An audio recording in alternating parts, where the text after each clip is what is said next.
예수님이 바로 오늘 때문에 이 땅에 오신 것입니다. 하나님의 아들 예수님이 세상 모든 죄를 짊어지시고 골고다 언덕에 올라가 대속의 제물로 십자가에 죽으신 날입니다. 꼭 2000년 전 오늘 새벽입니다. 어젯밤 겟세마네 동산에서 밤새 십자가를 앞에 두고 기도하신 예수님이 새벽 4시경에 산에서 내려오셨습니다. 그 내려오시는 예수님을 가룟 유다를 앞세우고 제사장들과 로마 병정들이 예수님을 붙잡았습니다. 그리고 가야바 집으로 끌고 갔습니다. 안나스의 신문을 5시에 받습니다. 지금 안나스의 신문이 끝났겠네요. 곧이어 6시에 산헤드린 공의회가 열립니다. 이제 앞으로 한 15분이면 산헤드린 공의회가 열리겠죠. 그리고 7시에 예수님을 빌라도 법정으로 끌고 갑니다. 빌라도는 오늘 아침 7시에 여러 가지 신문을 할 겁니다. 그때 예수님이 빌라도 법정으로 끌려가 1차 신문을 받는다, 이 소식을 가룟 유다가 듣게 됩니다. 그때서야 아차, 내가 잘못됐구나. 은 30에 메시아를 팔다니 너무너무 고통스럽고 고민스러워서 은 30을 제사장들에게 가져가서 집어 던집니다. 그런데 예수님을 내줄 리가 있겠습니까? 결국 못 견디다가 아침 8시에 목매달아 가룟 유다가 자살합니다. 그리고 그 8시에 빌라도의 2차 신문이 진행이 되고 2차 재판을 받게 됩니다. 빌라도는 예수님을 신문하면서 이분이 하나님의 아들 메시아다, 죄가 없다는 것을 이미 알고 있었습니다. 하지만 군중들의 여론에 밀려서, 그 군중들이 누구냐면요, 며칠 전 예수님이 나귀를 타고 예루살렘 입성할 때 호산나 호산나 하면서 그 환영하고 외치던 군중들이 돌변해서 예수를 십자가에 못 박으라 못 박으라, 여론에 밀려서 끝내 갈등하다가 십자가 처형 선고를 내리게 됩니다. 그 십자가 처형 절차에 따라서 오늘 아침 8시 15분부터 심한 채찍을 가하지요. 그리고 당신이 죽으실 십자가를 등에 지고 골고다 언덕으로 올라갑니다. 아침 9시경에 골고다에 도착을 합니다. 도착하면 양손과 양발에 못을 박고 그리고 십자가를 세워놓습니다. 예수님 3시간이 지난 12시에 무슨 일이 생겼느냐? 온 천하가 깜깜해졌습니다. 그리고 3시간이 지난 오후 3시에 큰 소리로 다 이루었다. 아버지여, 내 영혼을 받으소서. 십자가에 달리신 지 6시간 만에 운명을 하셨습니다. 그것이 오늘 있어지는 일정입니다. 여러분, 로마 시대에 죄인을 처형하는 가장 무서운 형벌이 십자가입니다. 법정에서 사형이 확정되면 곤이어서 채찍을 가하는데 40에 하나 가만 맵니다. 그러니까 39대를 때리는데요, 가죽 채찍으로 때립니다. 그 가죽 끝에는 쇠붙이가 붙어 있습니다. 쇠 갈고리가 붙어 있고 또는 날카로운 뼈 조각을 가죽 끝에 쭉 매달아 놓습니다. 그것으로 발가벗긴 다음에 내려치는데요, 휘감는 가죽 채찍이요, 살에 박혀버립니다. 왜냐하면 쇠 조각이나 뼈 조각이 있으니까요. 휘감아버린 것을 잡아 당기면 살이 다 찢어집니다. 핏줄이 터집니다. 완전히 피투성이가 되지요. 기록에 의하면은 그 가죽 채찍을 맞다가 과다출혈로 그 자리에서 죽는 사람도 있고, 얼마나 세게 내려치는지 갈비뼈가 거기서 부러지기도 한답니다. 그런 고통을 39대를 때립니다. 채찍질이 끝나면 사형수는 자기가 지고 죽어야 할 십자가, 무게가 보통 60-70kg 된다고 그래요. 그것을 본인이 직접 짊어지고 골고다 언덕으로 올라갑니다. 언덕으로 올라오면 손과 발에 대못을 받습니다. 여러분, 기차 철도에 가면 철로를 고정시키는 큰 못들이 있죠. 그런 종류의 못을 박습니다. 그리고 십자가에 매달아 놓은 다음에 그 다음 과정이 조롱하는 겁니다. 침을 뱉기도 하고 온갖 조롱을 합니다. 예수님은 이 모든 과정을 다 거치고 6시간 만에, 건강한 청년들은요 하루 이틀 사흘 일주일 동안도 안 죽고 매달려 있는 경우도 있답니다. 온갖 고통을 다 겪겠죠. 그런데 예수님은 얼마나 몸이 약하셨는지 6시간 만에 운명을 하셨습니다. 최종적으로 죽음을 확인하기 위해서 로마 병정이 와서 옆구리를 창으로 찌릅니다. 그래서 심장을 터뜨렸습니다. 물과 피를 다 쏟게 한 거죠. 완전한 죽음을 확인하기 위해서 심장을 터뜨렸던 것입니다. 인간의 말로는 형용할 수 없는 이 무지무지한 고통을 예수님이 당하셨죠. 이건 뭘 의미하느냐면, 더군다나 예수님은 하나님의 아들이 아닙니까? 인간이 아닙니다. 죄가 없으신 하나님의 아들이 이렇게 고통을 당하고 죽어야 한다는 것은 인간의 죄의 문제가 그만큼 무섭고 심각한 거라는 것입니다. 당신 죄 때문에 죽으신 것이 아니라 우리가 당해야 할 죄의 형벌, 이것을 대신 짊어지고 십자가에 죽으신 것입니다. 예수님이 십자가에서 모든 인류가 지은, 즉 과거에 지은 죄, 또 현재에 짓는 죄, 그리고 미래에 지을 죄까지 이 모든 죄를 한 번에 다 짊어지시고 십자가에서 모진 고통을 당하고 죽으신 것입니다. 아담과 하와가 에덴 동산에서 죄를 지었지요. 그 저주의 대가, 십자가에서 예수님이 모두 한 번에 다 청산하신 것입니다. 죄를 지으니까 그 죄값으로 땅은 가시와 엉겅퀴를 내고, 여인은 해산의 고통을 겪어야 하고, 남자들은 이마에 땀을 흘려야 먹고 사는 이러한 존재로 추락하게 된 것이지요. 이 모든 것을 한 번에 역전시키려면 인간의 고질적인 문제인 죄 문제를 해결해야 됩니다.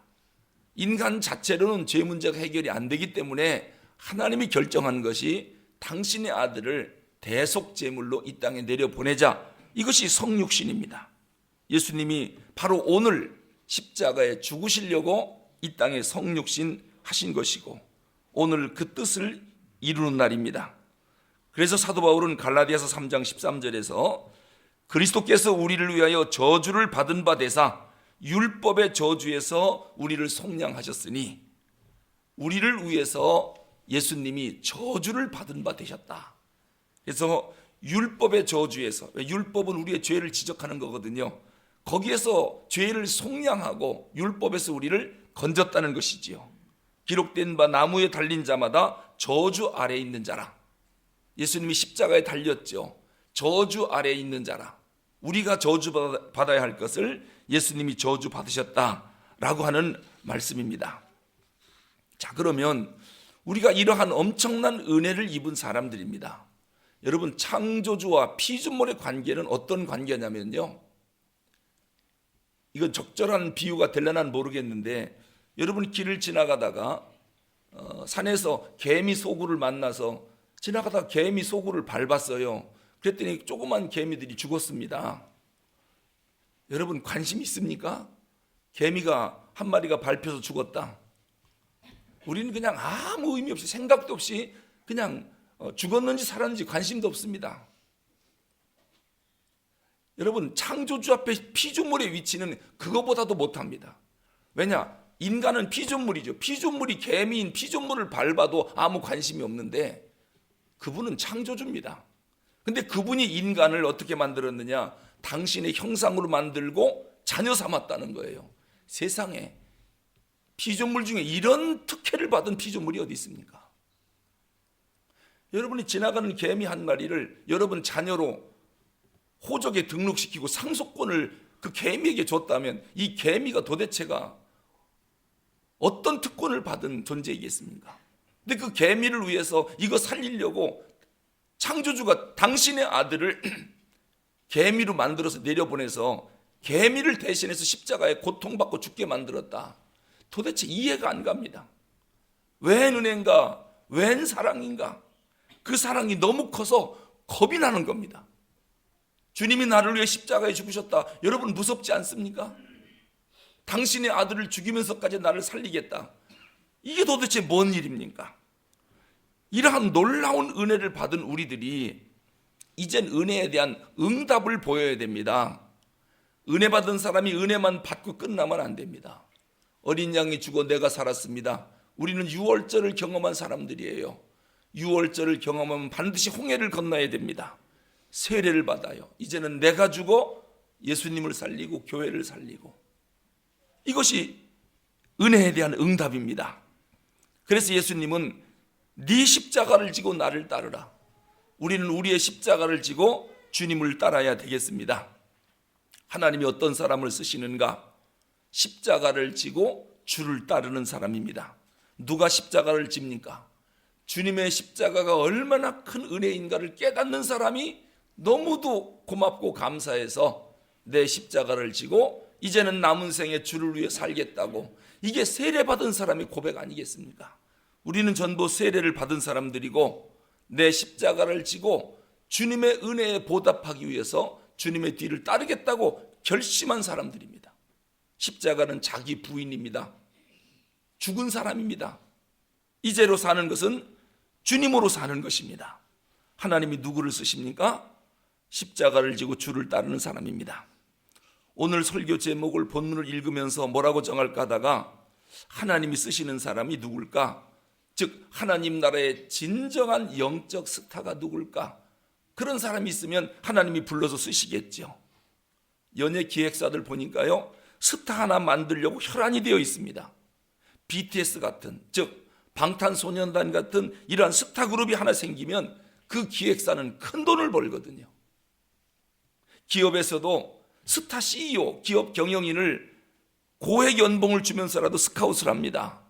왜냐하면 그러한 스타가 하나 오면 이 어려운 시대에 기업을 살리기 때문입니다. 영화를 만들 때도 스타 배우를 주연 배우로 스카웃합니다. 왜냐하면 스타 배우가 오면 흥행에 성공을 하거든요.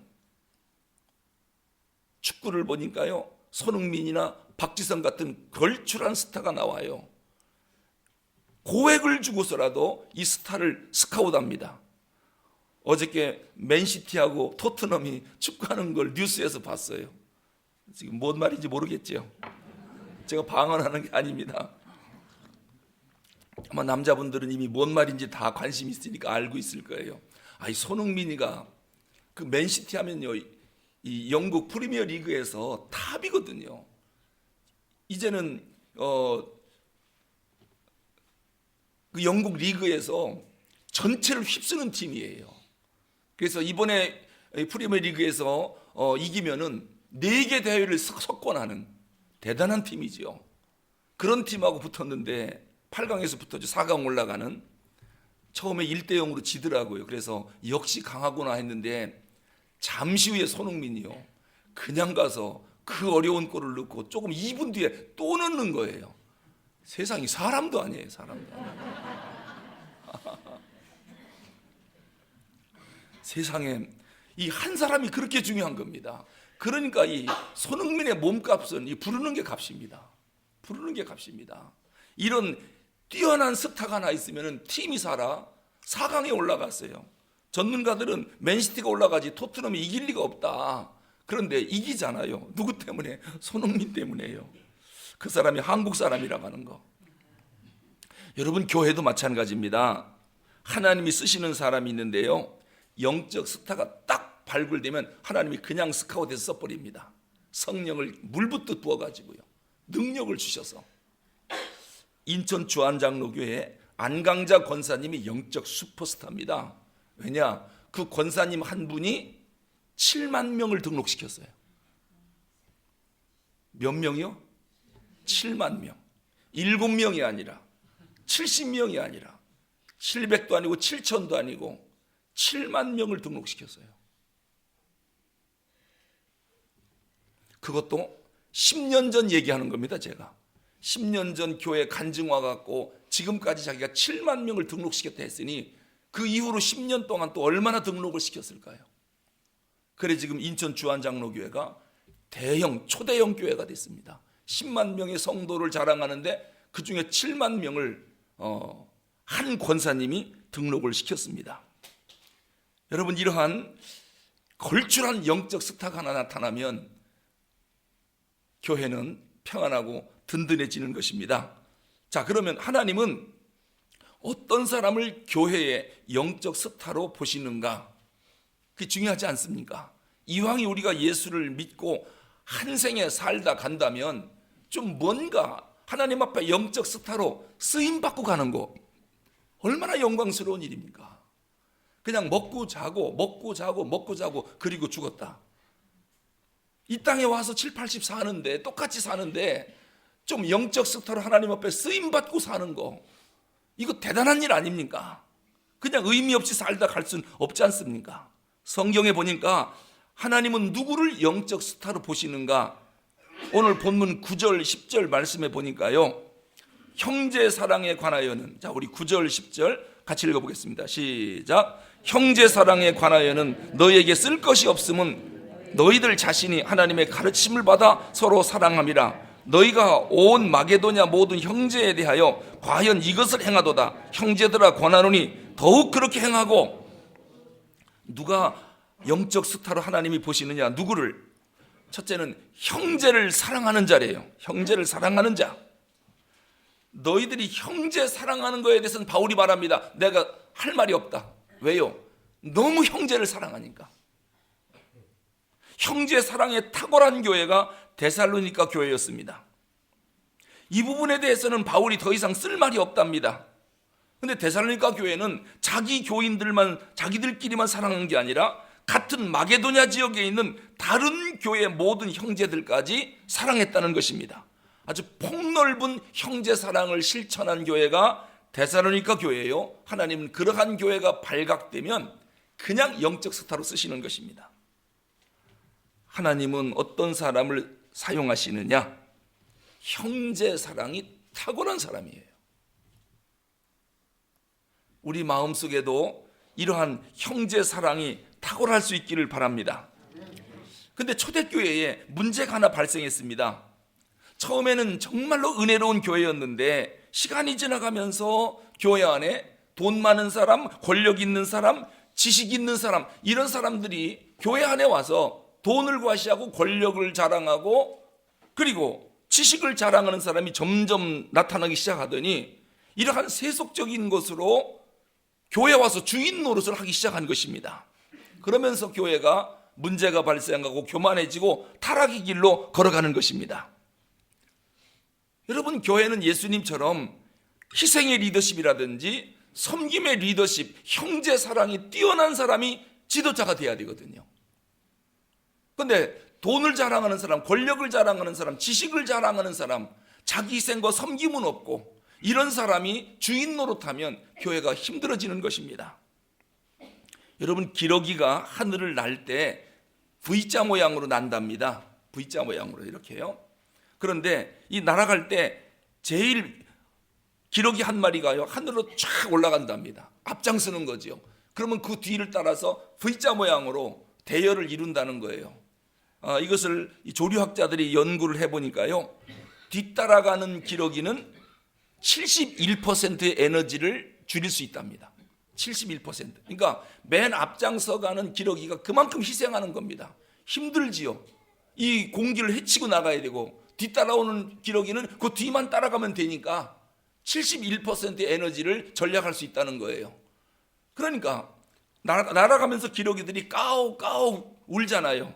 그건 앞장서 가는 기러기가 우는 게 아니라 맨 뒤따라오는 기러기가 울어준답니다.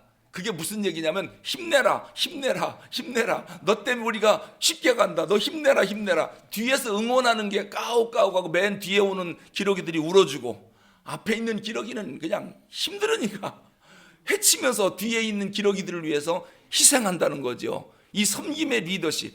그러다가 앞에 있는 기러기가 지치잖아요. 그러면은 뒤에 있던 기러기가 쫙 올라가서 자리를 바꾼답니다. 이제는 네가 수고했으니 내가 수고하겠다. 내가 희생하겠다. 또 날아가다가 힘들면 또 다음 기러기가 앞장서고 뒤로 와서 쉬고 이러면서 행진해서 수만 킬로를 날아간다고 합니다.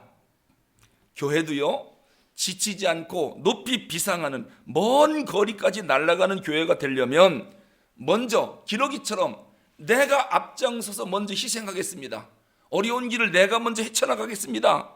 이런 사람이 있어야 하고, 또 뒤따르는 사람들은 잘한다 잘한다 격려하고 용기를 주고 뒤에서 박수를 쳐주고, 그래야 힘이 들지요. 지친 것 같으면 쉬십시오, 내가 나가겠습니다.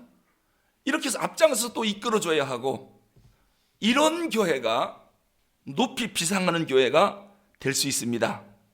서로 격려하고 섬겨주고 형제를 사랑하고 희생하는 사람을 알아주고, 남이 안 하는 힘든 일 아무도 모르게 슬그머니 가서 하고.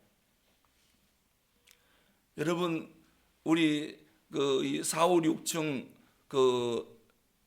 제가 이렇게 사무실에 있다 가만히 보면요, 성도님 한 분이 오셔가지고, 물론 화장실 관리하는 집사님이 날마다 청소하시지만은 그래도 좀 오후 되면 또 냄새도 나고 오물도 묻고 막 그러거든. 사람들이 많이 쓰니까. 손으로 깨끗이 닦는 성도님이 있어요. 아무도 모르지요. 하나님은 알고 저는 알아요. 오셔서 그냥 막 걸레를 갖고 그냥 막 닦아요. 그래서 언제든지 화장실에 가면 아주 깨끗하고 청결해요. 이런 섬김의 리더십, 남이 안 하는 힘든 일, 사람들은요 남들이 보는, 앞에서 보는 일을 주로 하고 싶어 하거든요. 나타내는 일을. 그런데 이런 일들은 아무도 모르잖아요. 누가 예담 4, 5, 6층에 와서 화장실을 손으로 닦는, 누가 알아줍니까? 아무도 모르지요.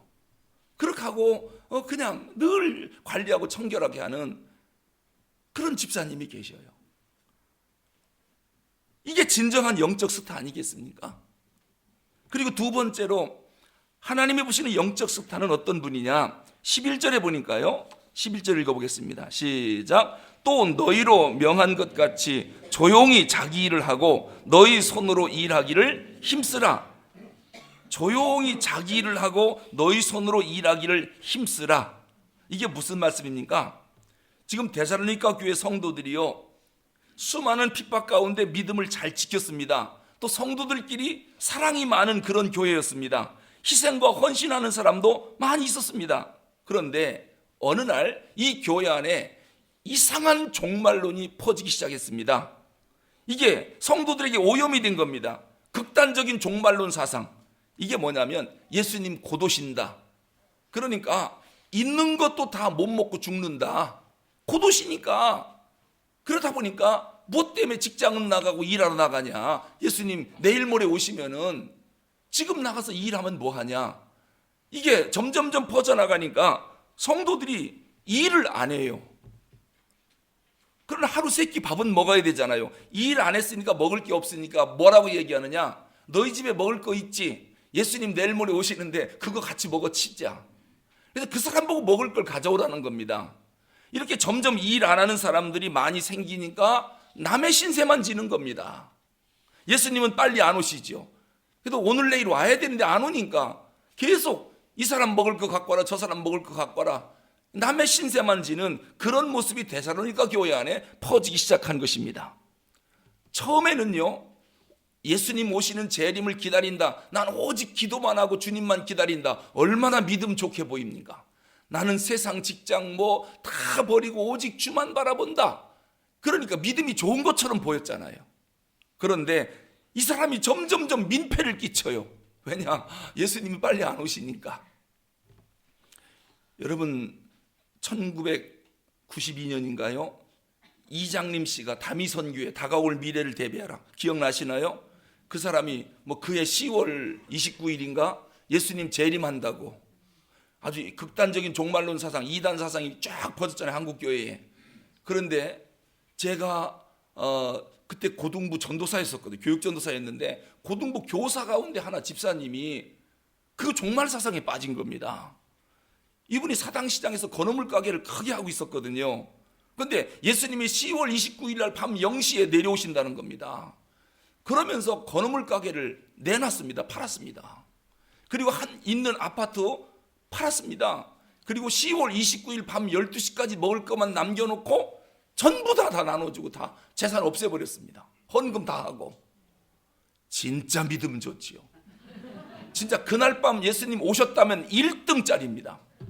그날 밤 오셨으면. 그래서 제가 집사님 왜 잘못된 이단 사상에 빠져나니까 전도사님이 몰라서 그렇다는 거야. 하여튼 그날 이후로 우리는 없을 테니까 알아서 하라는 거예요. 세상에 믿음이 그렇게 좋을 수가 없어요. 그리고 아들만 둘인데 이 아이들이 그때 중학교 다니고 있었어요. 학교를 자퇴시킨 겁니다. 왜냐? 10월 29일이면은 이 세상 역사가 없어지는데 니들 학교 다닐 필요가 뭐가 있냐. 그래서 자퇴를 시키고요. 얘들이 이수역하고 사당역 앞에서 예수님 재림하신다고 전단지 만들어 갖고 그거 돌리고 있습니다. 이 두 아들을 갖다가요. 진짜 믿음칙은 확실하지요. 얼마나 멋있게 보였습니까? 근데 10월 그래서 내가 도저히 여기서 이 소굴에서 빼내와야 되잖아요. 그랬더니 뭐라고 하느냐면 내 말이 사실인지 아닌지 밤 0시 예배 우리 교회가 0시 예배 드리는데 한번 와보라는 거예요. 그래서 제가 갔습니다. 도대체 어디에 빠져갖고 이러는가 갔더니요. 12시 정각에 예배를 드리는데 11시 되니까 막 그 지하의 넓은 공간에 사람들이 꽉 차 있어요. 열광의 도가니더라고요. 막 찬송도요. 그냥 부르는 게 아닙니다. 천장에서 물이 뚝뚝뚝 떨어져요. 얼마나 열정적으로 부르는지. 그리고 0시 딱 되니까 뭐라고 하냐면요. 어린 종이 나오십니다. 어린 양이 나오신대요. 깜짝 놀라서 나한테 예수님 오셨나? 어린 양이 나오신대. 어린 종이. 그래서 딱 보니까 저쪽에서 이게 초등학교 한 4, 5학년이나 됐을까요? 조그만 애가 하나 나오는 거예요. 얘가 하나님과 직접 계시를 받고 그 신의 음성을 얘한테 들을 수 있다는 거예요. 기도하다가 얘가 딱 뒤로 넘어지더라고요. 입신하는 거예요. 그러면서 막 예언을 해요. 온 사람들이 마이크를 대고요. 막 아멘 아멘 하고 열광의 도가니에 빠져 있는 거예요. 그러면서 너희들이 하는 이 행위가 내가 보기에 참으로 합당하도다. 내가 너희들에게 복을 주겠다고 막 이 어린애기가 입을 통해서만 말을 하는 거예요. 그러니까 지파라 낸 사람들은 막 열광이죠. 왜? 하나님이 알아준다고 하니까. 이건 완전히 광란 집단이에요. 그래서 제가 집사님 보고 이 사기극에 계속 이렇게 할 겁니까? 아니래요. 두고 보래요. 전도사님 크게 후회할 거라는 거예요. 10월 29일이 됐어요. 0시에 어디서 흰 옷을 하나 맞춰 입고요. 모이라고 하는 어떤 산으로 올라가더라고요. 오긴 뭐합니까? 오긴 뭐합니까? 그 다음날부터 먹을 게 없는 거예요. 어떡합니까? 애들은 학교를 안 다니고요. 이거 그냥 놔두면 굶어 죽잖아요. 그럼 밥은 먹여야 될 거 아닙니까? 그 누가 먹여야 됩니까? 그러니까요. 이게 민폐를 끼치는 거예요. 그래가지고 결국은 그쪽 사당동에서 못 살고 이쪽 성수동 쪽으로 이사를 왔어요. 거기 아는 집 있다고 그래가지고. 나중에 연락도 끊고 있다가 보니까 조그만 음식을 하더라고요. 무슨 라면 같은 거 만들어 팔고. 그래서 그날 끼니를 이어가요. 가게도 없애버렸죠. 집도 없애버렸죠. 그래서 애들 형제 둘 데리고 그런 데 사는 거예요. 얼마나 딱합니까? 못 일어나는 거예요. 못 일어나요. 그러다가 나중에 저한테 연락이 왔어요. 한참 세월이 지났죠. 뭐라냐면은 큰아들 장가를 들어야 되는데 줄에 설 사람이 없다는 거예요. 그래서 제가 잘 알잖아요. 그래서 애가 벌써 그렇게 컸느냐고 세월이 많이 흘렀군요 하고 제가 교회를 불러다가 주례를 해서 장가를 들게 했어요. 여러분 이런 극단적인 이단 사상에 지금 데살로니가 교인들이 빠져드는 거예요. 예수님 곧 오신다 하니까 일을 아무도 안 넣는 거예요. 점점점 민폐를 끼치니까 교인들 사이에 시간이 지나가니까 갈등과 상처가 생기기 시작합니다. 이게 바울이 뭐라고 외칩니까? 종말을 외치며 말로만 먹고 사는 사람들, 이제는 좀 조용히 일 좀 해라. 이 사람들은 말로만 먹고 살아요. 말로만. 믿음 좋은 체하고. 그러니까 교회 안에 여러분 구제나 섬김도 그렇지요. 자기는 일 안 하고 맨날 달라고만 하면 처음에는 구제할 수 있습니다만 이게 계속하면은 교회 안에 갈등이 생깁니다. 아니 저 건강 가지고 나가 일하면 우리나라에서는요 성실하면 굶어 죽는 게 기적입니다. 못 죽습니다. 여기저기서 먹을 걸 주기 때문에. 그런데 그렇게 안 하고 계속 먹고만 살려고 한다면 이것이 교회 안에 갈등과 분쟁의 원인이 되더라는 거예요. 그래서 11절에 조용히 자기 일을 하라. 여러분 내가 내 것을 먹지 않으면 남의 것을 먹을 수밖에 없어요. 그런 사람을 자칫 잘못하면요, 남의 것을 먹고 사는 사람이 돼요. 이건 교회의 덕이 안 됩니다. 사람에게 부담을 덜어주는 인생이 돼야지 남에게 부담을 주는 인생으로 살면 안 되잖아요. 그런데 데살로니가 교회 안에는 사람들이 남에게 부담을 주는 사람이 점점 늘어나는 겁니다. 잘못된 종말론 때문에. 내가 내 짐을 안 지면 다른 사람이 내 짐까지 져줘야 되거든요. 결국 그것 때문에 공동체가 같이 힘들어지는 것입니다. 처음에는 형제 사랑하기 때문에 짐을 져줬어요. 형제를 사랑하는 교회이기 때문에 배고프다 그러니까 먹을 걸 막 줬거든요. 근데 이런 일이 계속 해야 되니까 나중에는 형제 사랑이 지쳐버린 겁니다. 자기도 다 떨어지는 겁니다. 그래서 사도 바울이 뭐라고 말합니까? 남에게 짐을 지우는 사람이 되지 말고 남의 짐을 져주는 사람이 되라. 여러분, 제일 나쁜 인간관계는 뭡니까? 서로가 서로의 짐을 져주는, 이건 나쁜 관계입니다. 두 번째는 누구는 짐을 지기만 하고 누구는 지우기만 하고, 이것도 좋은 관계가 아니죠. 제일 좋은 관계는 서로의 짐을 져주는 관계거든요. 그리고 바울이 뭐라고 말합니까? 제발 땀 흘려 일 좀 해라. 이 교인들아, 그 당시 헬라 문화는, 이 헬라 철학 자체가요, 노동을 천시합니다. 그러다 보니까 노동을 천시하는 문화니까 선비들은 노동을 안 하려고 하고 하층민들만 노동을 하는, 그게 헬라 문화입니다.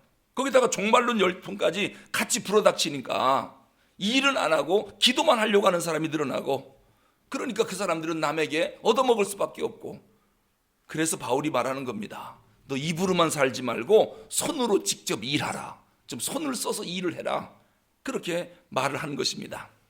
여러분, 주일은 우리가 잘 지켜야 되죠. 성수주일 해야 됩니다. 그런데 출애굽기 20장 8절에 보면 안식일을 기억하여 거룩히 지키라, 이 말씀 바로 뒤에 뭐가 나옵니까? 엿새 동안은 힘써 내 모든 일을 행할 것이나. 엿새 동안 열심히 일한 것을 전제로 안식일을 힘써 지키라고 하는 거지요. 엿새 동안도 놀고 안식일도 놀으면 되겠습니까? 열심히 일하랍니다. 이걸 전제로. 그러니까 우리는 무노동 무축복이라고 생각하면 돼요. 무노동, 일 안 하면 무축복, 축복도 없다. 근데 우리는 일은 안 하고 축복만 받으려고 하는 이런 생각들을 갖고 있으면 안 되죠. 시편 128편 2절에도 보면 네가 네 손으로 수고한 대로 먹을 것이라, 네가 복되고 형통하리로다. 네가 네 손으로 수고한 대로 먹을 거랍니다. 오늘 바울이 그거를 데살로니가 교인들에게 이야기하는 거예요. 진정한 영적 스타가 누군 줄 아느냐? 남에게 도움을 줄지언정 자꾸 도움을 바라고 남을 통해서 먹고 사는 이런 사람이 되지 말라는 거예요. 교회 안에서 자기 일 성실하게 하는 사람, 이 사람이 스타라는 거예요. 마지막 세 번째로 하늘나라 영적 스타는 뭐라고 말합니까? 12절 같이 읽어보겠습니다. 12절. 이는 외인에 대하여 단정히 행하고 또한 아무 궁핍함이 없게 하려 함이니라. 외인에 대해서 단정히 행하고 아무 궁핍함이 없게 하려 함이라. 여기서 외인은 불신자를 말합니다. 누가 스타냐면 불신자에게 빛과 소금이 되는 성도입니다. 불신자들에게 빛이 되는 성도. 불신자들에게 우리 믿는 사람들은 단정하랍니다. 아름다운 모습을 보여주랍니다. 그것이 영적 스타래요. 그런 사람들이 불신자에게 존경과 칭찬을 받는 사람이 되래요. 설령 존경과 칭찬은 못 받더라도 욕은 먹지 말래요.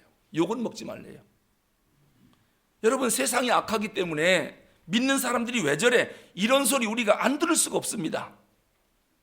하지만 그런 소리를 듣지 않도록 조심하라는 겁니다. 그러기 위해서는 어떻게 해야 될까요?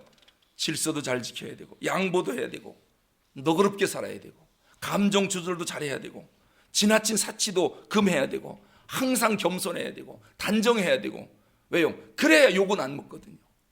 세상 사람들은 그렇지 않아도 그렇게 욕은 안 하는데, 예수 믿는 사람이 그런 곳에서 하나라도 허점이 보이면 그냥 욕을 하거든요. 무엇보다도 우리 믿는 사람들은 신용을 잃으면 안 됩니다. 지금 한국교회의 가장 큰 문제가 신용을 잃었다는 거예요. 신용을 잃었다는 거예요. 백성들이 힘들고 어려우면 첫 번째 누구를 찾아갈 거냐 설문조사 했더니 시민단체를 첫 번째 찾아가겠대요. 어떻게 교회가 시민단체만큼도 신용을 잃었습니까? 그리고 천주교 사제들을 찾아가겠대요. 두 번째. 천주교 신부들을 찾아가겠대요. 자기의 고통스러운 문제가 있으면. 왜? 그들 믿을만 하니까 가겠지요. 세 번째가 스님을 찾아가겠대요. 왜 교회와 목사는 안 찾아오는지 모르겠어요.